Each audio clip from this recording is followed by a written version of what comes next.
Itong mga babae minsan hindi mo maintindihan kung paano nag-iisip eh. Lagi nila sinasabi kailangan sila intindihin.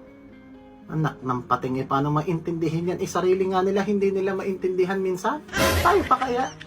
Halimbawa, pagdating sa pagbibiro, itong mga babae kay lalakas, manginis, magbiro tungkol sa nakaraan mo. Pero pag ikaw tumira, nagbiro, hindi niya nagustuhan, anong mangyayari? Ha? Magagalit na, nagsiselos pa. Sa pasensya, sa paghihintay. Ang lalaki kaya maghintay, pero babae mapaghintay mo ba yan? Magreklamo ka, ikaw pa may kasalanan eh. O, pag naligo sila, nalunod na yung tubig, hindi pa rin tapos maligo, magre-reklamo ka, huwag ka na magreklamo. Kaya kayo mga babae, lumaban kayo ng patas, yung mga selos, saltik, topak nyo, isilid nyo sa kwarto, patulugin nyo din minsan, huwag nyo nang basta-basta palalabasin yan. Nakakapagod din. Ano naman yung mga sinasabi mo sa content mo? Bakit totoo naman?